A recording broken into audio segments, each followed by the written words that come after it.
মই অকপতে স্বীকাৰ কৰোঁ যিগৰাকী মোৰ দ্বিতীয় গুৰু, যিগৰাকী মোৰ আদৰ্শ ব্যক্তি, তেওঁ হৈছে হোমেন বৰগোহাঁই।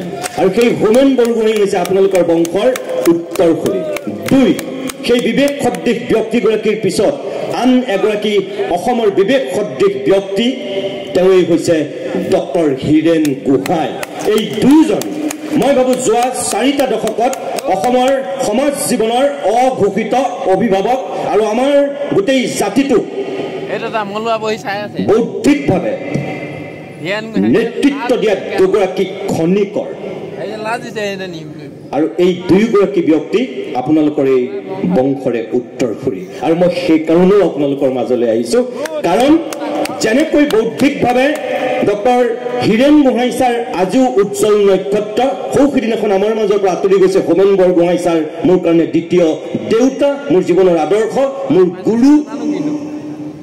ঠিক একেধৰণে আজিৰ দিনতো নতুন প্ৰজন্মৰ ফালৰ পৰা অসমখনক যদি আজি বিশ্বৰ মানস পথত কোনোবাই জিলিকাই ৰাখিছে, যাৰ মুখলৈ চাই আমি আশা দেখিছোঁ, যাৰ চকুলৈ চাই আমি প্ৰতিশ্ৰুতি দেখিছোঁ, যাৰ ব্যক্তিত্বই আমাক এটা সুকীয়া ৰূপত আলোক সন্ধানী পথৰ ক'ৰবাত হয়। এই মুহূৰ্তত আমাৰ আজি শতবৰ্ষীয় বৰগোহাঁই বংশাৱলীৰ দ্বিতীয় দিনাৰ যি অনুষ্ঠান, সেই অনুষ্ঠানটো চলি আছে। এই অনুষ্ঠানটি হৈছে যুৱ সন্মিলন। অসমৰ এগৰাকী আগশাৰীৰ সাংবাদিক তথা অসমীয়া প্ৰতিদিন চেনেলৰ মুখ্য সম্পাদক নীতিমণি শইকীয়াৰ উদ্বোধনেৰে আৰু ময়ূৰ বৰগোহাঁইৰ সঞ্চালনাত এই যুৱ সন্মিলনখনি বৰ্তমান অৱস্থাত আছে। আৰু ইতিমধ্যেই আজি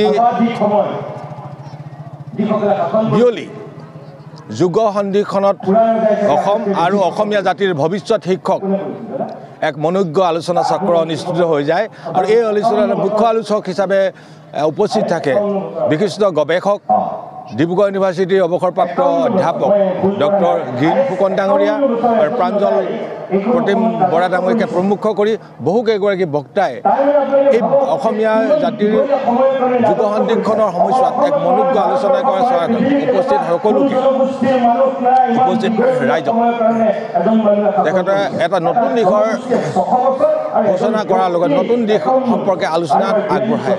আৰু ইয়াৰ উপৰি এই ঐতিহাসিক যি চাউমিন ক্ষেত্ৰত 3 দিনীয়াকৈ আয়োজন কৰা এই অনুষ্ঠানটিত কাইলৈ আমাৰ ৰাতিপুৱা এক সাংস্কৃতিক শোভাযাত্ৰাৰে শিৱসাগৰ, জয়সাগৰ, শিৱসাগৰ নগৰ, গড়গাঁও হৈ গড়গাঁও নাজিৰা নগৰ হৈ এই সাংস্কৃতিক শোভাযাত্ৰা আৰু দুপৰীয়া মুকলি সভাৰে আৰু বিয়লিলৈ সন্ধিয়ালৈ সাংস্কৃতিক অনুষ্ঠানে এই শতবৰ্ষীয় বংশাৱলী বৰগোহাঁই বংশাৱলীৰ শতবৰ্ষীয় অনুষ্ঠান বংশাৱলী আমি জানিব লাগিব, আমি বুজিব লাগিব। সেই মানুহখিনিৰ চিন্তা আৰু চেতনা আমি বুজি পাব। বংশাৱলীক গুৰুত্ব দিয়া হৈছে।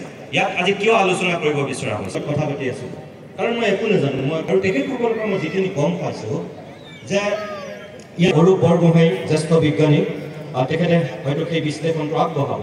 তেখেতে কওঁতে মোৰ আৰু সেইকাৰণে সেই পৰিয়ালটোৰ যিখিনি এতিয়া গোটেই পৃথিৱীয়ে মুক্ত হোৱাৰ চিন্তা কৰিছে। সময়ত এনেকুৱা এটা অৱস্থা হ'বগৈ যাৰ ভাষা অসমীয়া ভাষা ৰাজ্যিক ভাষা নাথাকে কেতিয়াও এটা অসমীয়া নিজে হিচাপে এটা কিবা ব্যৱহাৰ পাবলৈ শ্ৰদ্ধাভাজন ৰাইজ, আজি আমাৰ ইয়াত থলুৱা মেডিয়াৰ মানুহ আছে বুলি মই ভাবিছোঁ। এই আলোচনা চক্ৰৰ এটা বাৰ্তা দিছোঁ।